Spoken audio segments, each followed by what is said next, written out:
Bom dia, gente! Continuando então nossas aulas dentro do tema transformações lineares, hoje nós vamos ver os conceitos de teorema da dimensão e isomorfismo. Vamos ver então agora o teorema da dimensão. Esse teorema, ele me relaciona a dimensão do núcleo da transformação com a dimensão da imagem da transformação e dimensão do domínio. Ele me diz o seguinte: seja V um espaço de dimensão finita e T de V em W uma transformação linear, então a dimensão do núcleo da transformação mais a dimensão da imagem da transformação é igual à dimensão do meu domínio V. Agora vamos ver uma observação bastante interessante que ela me diz o seguinte: se eu tenho uma transformação linear T de V em W e eu tenho um conjunto de vetores V1, V2, Vn que geram o meu espaço vetorial V, então o conjunto dos vetores imagens de V1, V2, Vn, ou seja, T de V1, T de V2, T de Vn, vão gerar o conjunto imagem da minha transformação. Vamos ver como demonstramos isso. Primeira coisa, temos então um W que pertence ao meu conjunto imagem, ou seja, quando substituirmos um vetor V do meu domínio, um vetor V qualquer, vamos ter como resposta, como imagem, o vetor W, ou seja, o vetor W é a imagem de alguém. Como V1, V2, Vn, então geram o meu espaço vetorial do meu domínio, o meu V, vão existir escalares A1, A2, An, tais que eu possa pegar esse V e escrever como combinação linear de V1, V2, Vn. Lembrando que meu W é o meu vetor imagem, então meu W é igual ao meu T aplicado ao vetor V, ou seja, W é igual ao T de A1V1 mais A2V2 mais ANVN. Usando então agora as propriedades das transformações lineares, que nós podemos separar as somas e colocar os escalares em evidência, nós vamos ficar com A1T de V1 mais A2T de V2 mais ANT de Vn. E dessa forma, podemos dizer que o meu conjunto imagem é um subespaço gerado, notem aqui os colchetes, certo? Notação de subespaço gerado. Então, o meu conjunto imagem é um subespaço gerado por T de V1, T de V2, T de Vn, pois o meu W pode ser escrito como combinação linear de T de V1, T de V2, T de Vn, utilizando os mesmos coeficientes A1, A2 e An que utilizamos para escrever o V como combinação linear dos vetores da base do meu espaço vetorial do meu domínio. Desse resultado, então, podemos tirar mais algumas conclusões. O primeiro me diz o seguinte: então, seja T de V em W uma transformação linear, se dimensão de V igual a dimensão de W, então T é injetora, C e somente C é sobrejetora.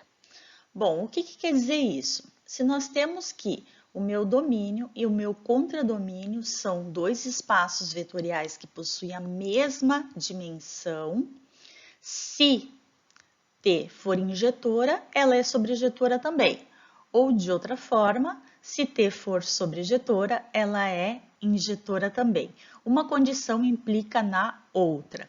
Ou a transformação é injetora e sobrejetora, ou ela não é injetora nem sobrejetora.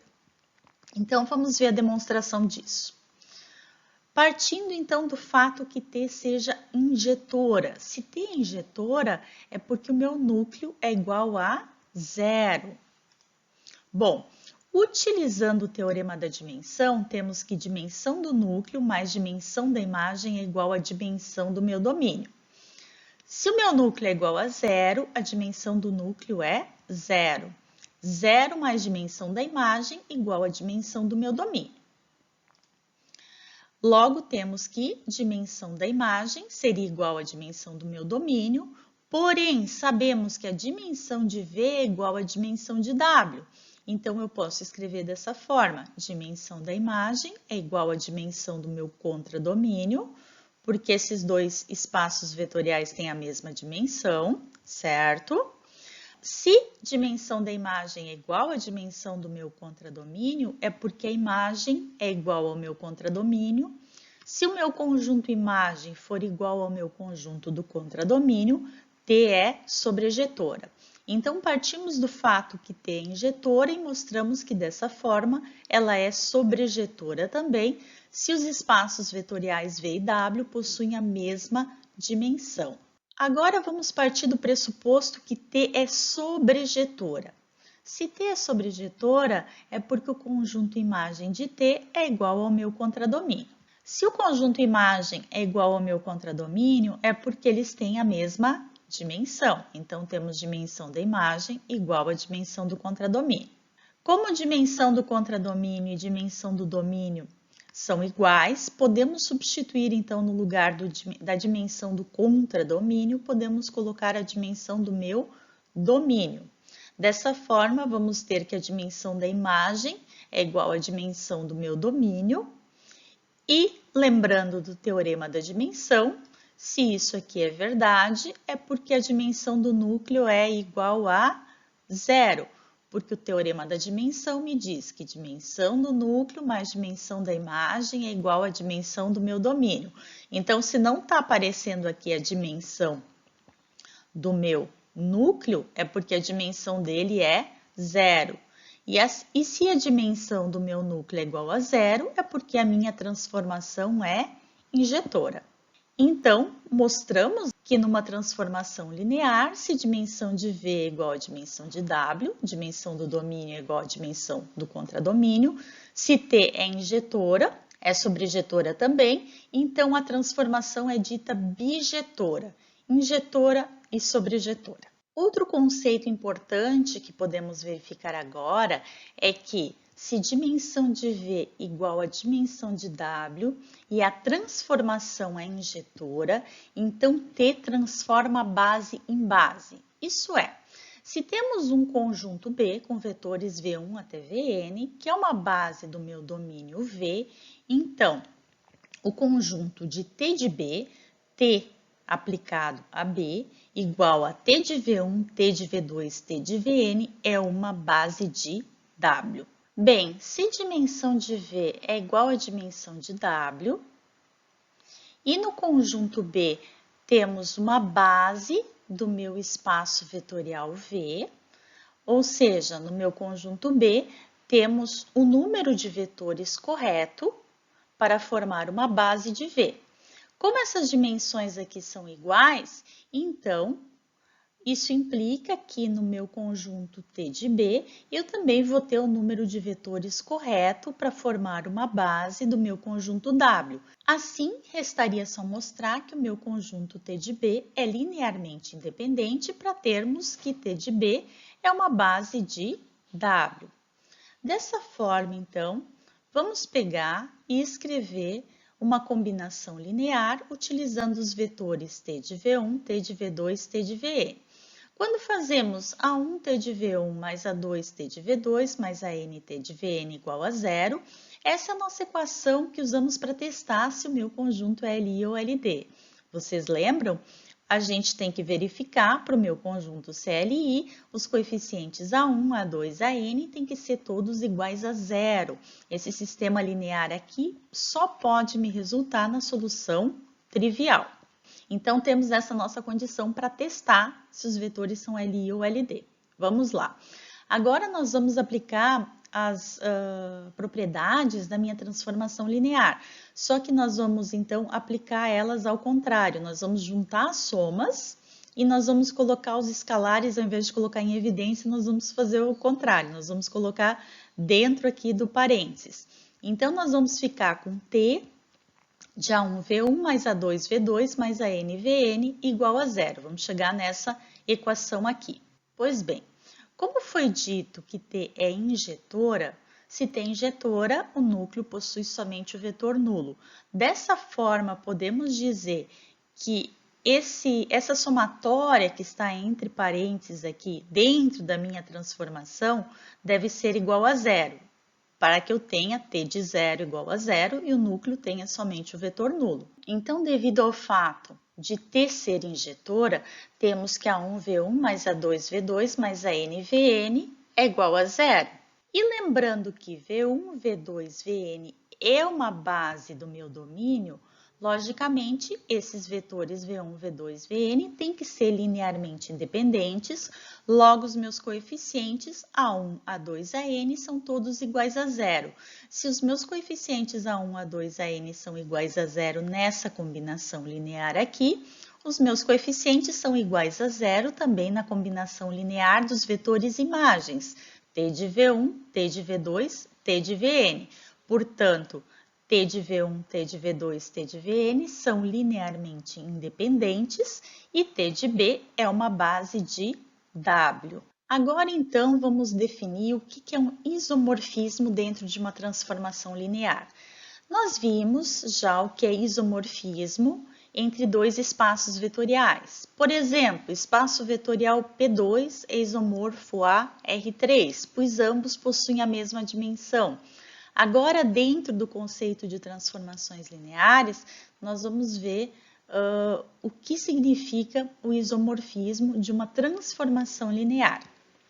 Então, chama-se isomorfismo do espaço vetorial V no espaço vetorial W a uma transformação T de V em W que é bijetora, ou seja, a transformação tem que ser injetora e sobrejetora. Nesse caso, os espaços vetoriais V e W na transformação linear são ditos isomorfos.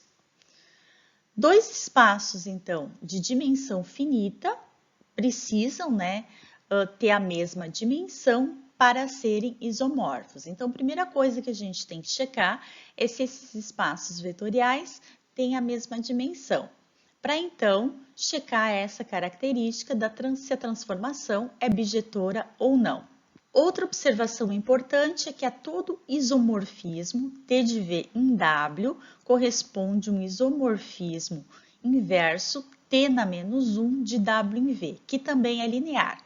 Ou seja, se temos aqui um isomorfismo, podemos encontrar o isomorfismo inverso, o T na menos 1.